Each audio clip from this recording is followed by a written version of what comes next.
Dear students, today we are going to start a wonderful chapter in chemistry जिसे बहुत से लोग पसंद भी करते हैं, बहुत से लोग घबराते भी हैं, but not to worry from now on because we are going to study this chapter in detail and in a very simple way. तो चैप्टर का नाम आप लोग देख ही सकते हो कि basic principles of organic chemistry है. यस और no? Now what is this organic chemistry? जब मैंने 11th की शुरुआत की थी, मैंने एक सिलेबस का डिस्कशन किया था. वहाँ मैंने क्लियर कर दिया था कि जो केमिस्ट्री में 3 ब्रांचेस हैं, basically physical chemistry, organic and inorganic. तो ये ऑर्गेनिक केमिस्ट्री में हम अलग से क्यों पढ़ रहे हैं? ये ऑर्गेनिक केमिस्ट्री है क्या? What exactly is organic chemistry? देखो स्टूडेंट, इसकी तो लंबी हिस्ट्री है. वैसे तो हिस्ट्री तो 18th सेंचुरी से स्टार्ट होता है, जब स्टडी ऑफ ऑर्गेनिक केमिस्ट्री जो है या ऑर्गेनिक कंपाउंड्स कह सकते हो, जैसे कि स्टार्च है, विनेगर है, इंडिगो है, अल्कोहल है, ये बहुत सारे ऑर्गेनिक कंपाउंड आप लोग ने सुने होंगे ना, अल्कोहल, शुगर, फैट्स. ये 18th सेंचुरी से बिगेन हुआ था. मैं छोटी सी कहानी बताती हूँ आप लोग को. उस टाइम पे लोगों को लगता था, या साइंटिस्टों को स्पेशली लगता था, कि सिर्फ लिविंग थिंग्स ही ऑर्गेनिक कंपाउंड है. Specially Berzelius. अगर मैं बर्जीलियस की बात करूँ, इनका नाम ज़रूर याद रखना, बर्जीलियस. इन्होंने in the year 1807 vital force theory ना पे फोकस किया था. कौन सी थियरी? Vital force theory. अब इसका मतलब क्या? इसका मतलब ये है, उनके हिसाब से eight that time of Berzelius the laboratory synthesis of these compound, which compounds like vinegar, oil, मतलब जो भी ऑर्गेनिक कंपाउंड, वो ये बेसिकली समझते थे कि सिर्फ लिविंग कंपाउंड्स ही, लिविंग थिंग्स ही ऑर्गेनिक कंपाउंड है.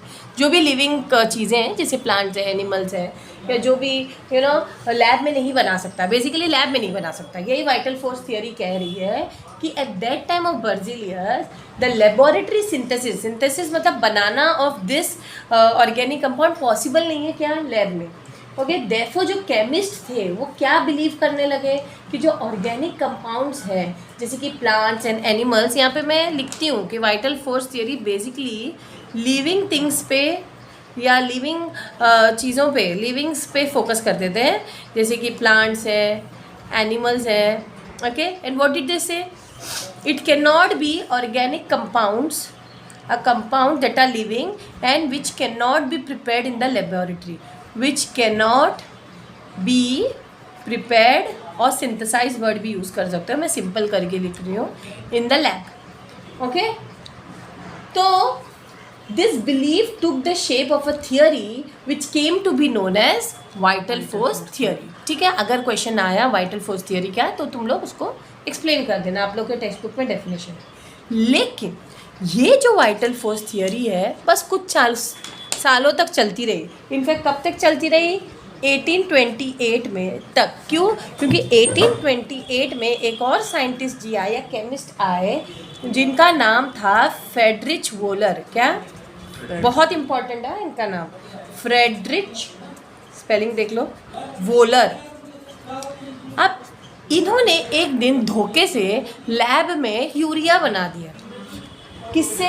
एक्सीडेंट. एक जर्मन केमिस्ट थे, and accidentally he discovered urea. What did he do? Accidentally he discovered urea. What is a urea? Urea is an organic compound. और अभी ma'am ने कहा था कि organic compound जो है लैब में नहीं बनते, तो इसने कैसे लैब में बना दिया? डिस्कवर्ड यूरिया कहाँ पे मुझे डिस्कवर किया इसने? Okay, in the lab. In the lab कैसे बना? कर ये तय रहे थे कि ये aqueous solution of ammonium cyanate. Ammonium cyanate ऐसा होता है, NH4CNO. ये क्या है? Ammonium cyanate. इसको ये हीट कर रहे थे, बॉयल कर रहे थे, अचानक से यूरिया बन गया. तो क्या प्रूफ हुआ कि अमोनियम साइनेट एक इनऑर्गेनिक कंपाउंड है, जिससे क्या बना? एक ऑर्गेनिक कंपाउंड. यानी कि कौन सी थियरी फेल हो गई? यानी कि वाइटल फोर्स थियरी फेल हो गई, क्योंकि फ्रेडरिच वोलर ने इनऑर्गेनिक कंपाउंड लैब में बना दिया, जो कि क्या कहा था बर्जीलियस ने, या बाकी उससे पहले जो साइंटिस्ट थे 18th सेंचुरी वाले, कि नहीं बनेगा, है ना. तो synthesis of urea from an inorganic compound okay, gave a big setback to vital force theory and the theory came to an end. इसके बाद कोल्बे ने भी सिंथेसाइज किया एसिटिक एसिड लैब में, ओके, एंड और भी साइंटिस्ट हेनेल है, ethyl alcohol बनाए. तो ये सब तो हो गई बात थियोरी और कहानी की या हिस्ट्री की. अब एक्चुअली मैम डेफिनेशन क्या है? तो अगर हम फ्रेश डेफिनेशन दें तो organic chemistry is the study of what, और it is a branch of chemistry basically dealing with the study of most of the carbon atoms, or you can say hydrocarbon atoms, okay, and the compounds with the exception of few like carbon dioxide and carbonate cells, ये exception आप ले सकते हो, okay, which could be thought of as derivatives of, which could be thought as derivatives, okay, with the exception of few, and which could be thought as derivatives of what, hydrocarbons. मतलब जो भी compounds है, compounds which could be thought as derivatives of hydrocarbon, यानी कि hydrocarbon की study और उसी के डेरिवेटिव्स की स्टडी. तो यहाँ तक आप लोगों को कुछ हिस्ट्री समझ में आया? ओके मैम, समझ में आया. अब हम कुछ चलते हैं towards properties of organic chemistry. What is the properties of organic chemistry? सबसे पहले मैं कहना चाहती हूँ कि ऑर्गेनिक कंपाउंड्स जो होते हैं वो इनऑर्गेनिक कंपाउंड से बहुत डिफ़र करते हैं. कैसे? स्ट्रक्चर में, कंपोजिशन में, बिहेवियर में. उनकी जो मेन रीज़न इसीलिए है कि हम ऑर्गेनिक कंपाउंड को या एक ऑर्गेनिक कंपाउंड को एक अलग ब्रांच में ही पढ़ लेते हैं. ठीक है, क्योंकि अगर देखा जाए पूरी दुनिया में 90% of all the known compounds by all known elements are in fact organic compound. 90%, यानी कि इसको तो पढ़ना बनता ही है अलग ब्रांच में. ये सुनो, तो एज फार जैसे in general organic compound are far more in number than inorganic compound. Okay, far more in number than inorganic compound, या फार फोर इन नंबर, मतलब हम कंपेयर कर रहे हैं ना उसको इनऑर्गेनिक. मैंने कहा ना 90% तो ऑर्गेनिक कंपाउंड ही होते हैं इस दुनिया में. This is due to the catenation property. What is catenation? Now tell me what is catenation. इसका डेफिनेशन एग्जाम में आता है. डेफिनेशन का आंसर ये है. क्या है? कार्बन के पास एक सेल्फ लिंकिंग प्रॉपर्टी है. क्या है? Self linking property of carbon, यानी कि वो खुद से चेन बनाता है. ऐसे ऐसे कार्बन खुद से जुड़ के चेन बनाता है और लार्ज नंबर ऑफ कंपाउंड, मतलब इस तरीके से ये लार्ज नंबर ऑफ कंपाउंड्स बनाता है. ओके, ये एक यूनिक प्रॉपर्टी ऑफ कार्बन के पास है जो किसी के पास नहीं है. ओके, सो यही यूनिक चीज़ को हम नाम देते हैं कैटिनेशन. सो कार्बन एटम, अगर डेफिनेशन आया, carbon atoms have the ability to form bonds with almost every other element and with also with self. जो सेल्फ लिंकिंग प्रॉपर्टी है, ये आंसर नहीं है उसका. सेल्फ लिंकिंग प्रॉपर्टी, या लिख दो, self linking property of carbon is known as catenation. Simple definition. अगर थोड़ा उसको बढ़ाना है तो carbon atoms possess in an unique property to link together to form very long chain, या the property of atoms of an element to link with one another by stable covalent bonds. कौन सा bond है ये? Covalent bond. Okay, stable covalent bond to form straight chain. To form straight chains, branch chains और ring is called catenation. तो definition आपके book में दिया, आप जैसे चाहिए वैसे लिख दो. ठीक है. उसके अलावा यहाँ पे आप एग्जांपल दे सकते हैं. मैंने कहा वो स्ट्रेट चेन भी बना सकता है. वो इस तरह देखो, ब्रांच चेन, एक लटक भी गया कार्बन, ब्रांच चेन भी बना सकता है. वो इस तरह रिंग भी बना सकता है. देखो, कार्बन के रिंग्स भी बनते हैं, होमोसाइक्लिक, हेट्रोसाइक्लिक, जो भी है, लेकिन वो साइक्लिक रिंग्स भी बना सकता है ना. तो ये लेकिन जुड़ा एक दूसरे से है. So carbon has the ability to form bonds with almost every other element other than noble gases forming long chains as well as ring compound. Moreover carbon compound exist in many isomers, जो हम topic में आगे discuss करेंगे. React more slowly and require higher temperature for reactions to take place. समझे? Organic compound बहुत slowly react करते हैं. कैसे? बहुत स्लोली रिएक्ट करते हैं. And they are less stable and sometime decompose on heating to compounds of lower energy levels. Okay, lower energy levels. Undergo more complex reaction and produce more side reaction products. Okay, बहुत complex reaction show करते हैं लोग. They are largely insoluble in water. पानी में नहीं घुलते. क्यों? क्योंकि again पानी में इसलिए नहीं घुलते, ये वाला टर्म याद रखो. लाइक डिजॉल्व लाइक, केमिस्ट्री में ये वाला हमेशा याद रखना टर्म, लाइक डिजॉल्व लाइक, यानी कि क्योंकि organic solvent organic compound organic solvent में ही डिजॉल्व होगा, पानी में नहीं होगा. ठीक है, तो लाइक डिजॉल्व लाइक वाला फिनोमिनन याद रखना. तो ऑर्गेनिक सॉल्वेंट कौन से मैम? जैसे कि अल्कोहल है ना. तो अल्कोहल की तरह अल्कोहल एक ऑर्गेनिक सॉल्वेंट है, उसमें ऑर्गेनिक कंपाउंड डिजॉल्व होगा, लेकिन पानी में नहीं. ओके, इसका भी रीज़न आगे डिस्कस किया जाएगा. They have generally low melting and boiling points. Why? Tell me why. Because they have weak bonds, है ना, कंपेयर टू आयनिक बॉन्ड या बाकी bonds. They are covalent bond, or covalent bond is weaker than ionic bond, and organic compounds have covalent bond. Therefore, they are lower boiling and melting points. Understood? Yes. So अपनी base को strong रखो.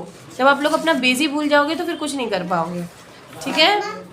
दादी का mobile नया. Next, they are classified into families of compounds such as carboxylic acid, जिसको हम COOH लिखते हैं. ठीक है? Then which have similar reactive groups and chemical properties. मतलब उनके और भी फैमिली है. They are mostly obtained from animals or plants as opposed to the mineral origin of inorganic compound. यानी कि इनका मिनरल ओरिजिन कम है, ज़्यादातर लिविंग चीज़ मतलब प्लांट्स एनिमल से ही निकलते हैं. हमारे बॉडी के अंदर जितने मॉलिक्यूल्स है, बायो मॉलिक्यूल, वो ऑर्गेनिक मॉलिक्यूल्स है ना. तो ये हम कह सकते हैं. Okay, moving further, let us move towards classification of organic compound. Okay students, अब ये जो ऑर्गेनिक कंपाउंड्स है basically they are classified into okay acyclic और ओपन चेन कंपाउंड्स. और ओपन चेन कंपाउंड्स होंगे कैसे? ओपन चेन में भी हम इस तरीके से स्ट्रेट चेन ले सकते हैं, ओपन चेन है ना ये. और साइक्लिक और क्लोज चेन कंपाउंड, साइक्लिक जैसे मैंने बताया ऐसे, इसमें भी और भी डीप क्लासिफिकेशन है, लेकिन मैं बता रही हूँ कि ओपन और क्लोज का मतलब क्या होता है. क्लोज मतलब रिंग क्लोज हो गई. तो साइक्लिक के अंदर बेसिकली 2 है, होमोसाइक्लिक और carboxylic compounds. Okay, carbocyclic compounds and heterocyclic compound. देखो होमो मतलब क्या? होमो मतलब सेम होता है. तो ऐसा कोई साइक्लिक कंपाउंड जिसमें सारे जो चीज़ें हैं मतलब सारे जो ग्रुप से सेम होने चाहिए, और हेट्रो में ग्रुप्स डिफरेंट होंगे. ये कैसे मैम? इसको एक्सप्लेन करिए. तो इसको हम एक्सप्लेन करेंगे आगे के लेक्चर में, अभी नेक्स्ट फ्लो चार्ट में. नेक्स्ट है एरोमेटिक. अब इसमें भी alicyclic, aromatic. What is alicyclic? जिसमें double bond continuously alternate form में ना हो, no alternate double bonds in the ring. लेकिन इसमें एरोमेटिक कंपाउंड में there is double bond, alternate double bond in the ring. Okay, इसके अंदर आता है बेंजेनॉइड कंपाउंड्स और नॉन बेंजेनॉइड कंपाउंड. बेंजेनॉइड यानी बेंजीन रिंग वाले हो या बिना बेंजीन रिंग वाले कंपाउंड, दोनों चीज़ हम पढ़ेंगे. Okay, now let us move further. वही जो क्लासिफिकेशन हम कंटिन्यू कर रहे हैं, जैसे मैंने कहा organic compound divided into acyclic and cyclic compound. Acyclic को हम अलग रख के, क्योंकि असाइक्लिक में तो हम कर चुके हैं कि वो एक straight chain compound, open chain compound ऐसे दिखता है, ठीक है. लेकिन साइक्लिक में थोड़ा डिटेल में जाना होता है. साइक्लिक में बेसिकली ये जो बेंजीन रिंग वाले कंपाउंड होते हैं, और उसमें भी 2 टाइप के होते हैं. होमो यानी कि सेम टाइप का कंपाउंड लगा है, और हिट्रो यानी कि अलग अलग लगा है. अब सेम क्या होगा? जैसे कि एग्जांपल है बेंजीन, और हिट्रो में क्या होगा? हिट्रो क्यों? क्योंकि यहाँ पे अलग लगा है. देखो यहाँ पे कार्बन है लेकिन सडनली नाइट्रोजन आ गया. यहाँ पे देखो सब कार्बन थे, है ना, और कोई दूसरा कंपाउंड ही नहीं था बेंजीन रिंग पे, है ना. तो यहाँ पे देखो बीच में नाइट्रोजन आ गया, तो हिट्रो हो गया ना, सेम तो नहीं हुआ, है कि नहीं. अब इसमें होमो में और चाहिए आपको एग्जांपल, और होमो और हिट्रो के और एग्जांपल चाहिए तो और दे देंगे.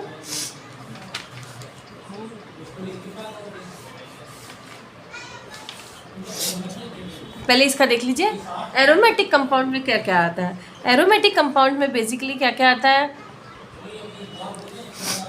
You have In homocyclic you have alicyclic,